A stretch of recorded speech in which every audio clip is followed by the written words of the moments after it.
Tracy here with Peaceful Haven Mountain Ranch, once again showing you our fallow deer. And these are three does, bred does here. That's their little buck on the other side there, and I got a couple little doe fawns there. They're a little standoffish, as you can see, but they'll come around.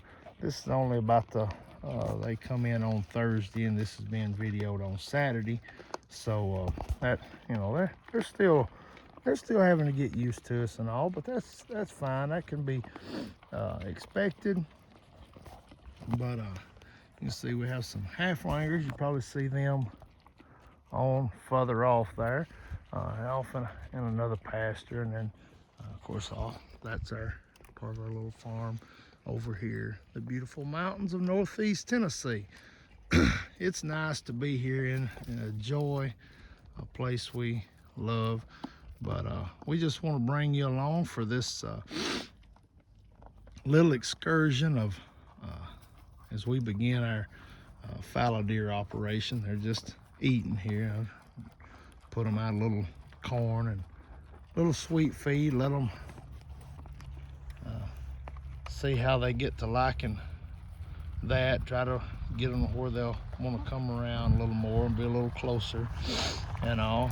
Looks like we got an Amazon truck coming up, but anyway, we'll go on about our business here. And just built this little trough here, and we're a sort of a I don't know if you'd really call it a homestead, but we're change around. We don't really live off of the land here, but just a small farm, small ranch. Do a little gardening, do a little have a few animals. I've got some donkeys and cows over in that pasture. Of course, they're back over that hill over there. You can't see them, but like I say, we just starting something new here. These fallow deer, excited about this. It's a learning process, a learning curve. We'll have to figure out sort of what all is going on with raising them, but anyway, I'll turn it around here and get in front of the camera and see. I'm not real professional at this hardly yet, so you'll see here we're trying to figure all this out. But I'm right here by them, just wanting them to get used to me and me talking and all of that around them, and get them used to my, our place and sort of the way we do things here and all of that. Where they came from, he said there's babied a lot, and you can tell they're pretty calm, but they just don't know me. So hello. They don't know me, so they're a little standoffish there, and I understand that. But I'll be excited. Should have 3 little ones here over the next few months. I think usually May to July, somewhere in that neighborhood, is when they'll have their fawns.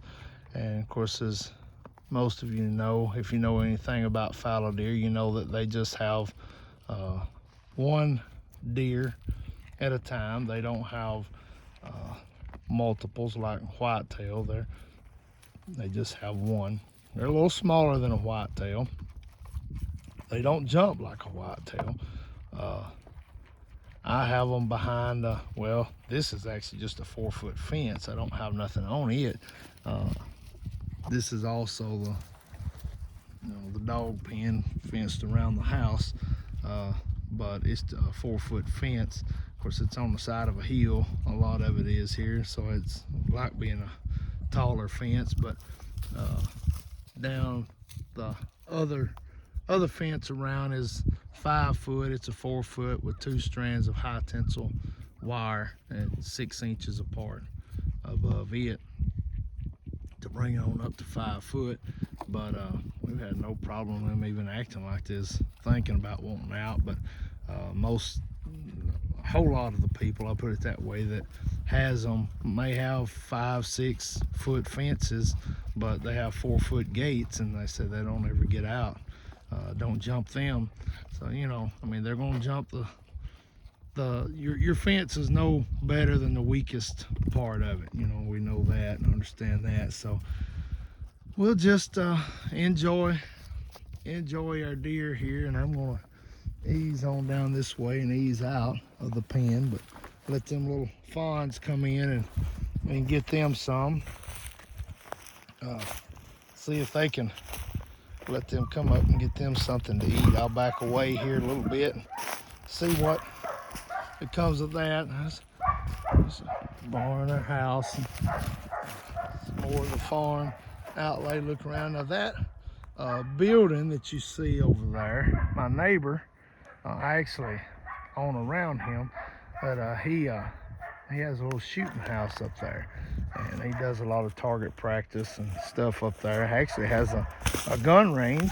He's a retired Green Beret, and he does a lot of gun training, teaching people, you know, concealed carry classes and things like that. And so, pretty interesting.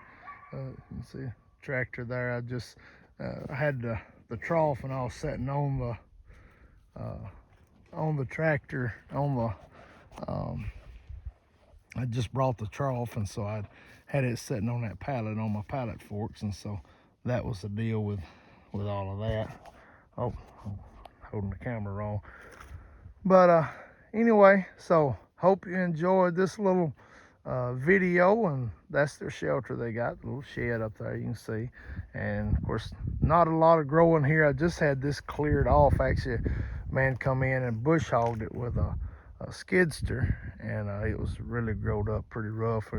There's up on top of the hill there's grass. Of course, you know, it's all dead, but I feeding them hay and grain both now, being through the winter. But all this will grow up. Had a lot of briars and stuff here, so it'll make some really good deer forage, that's for sure.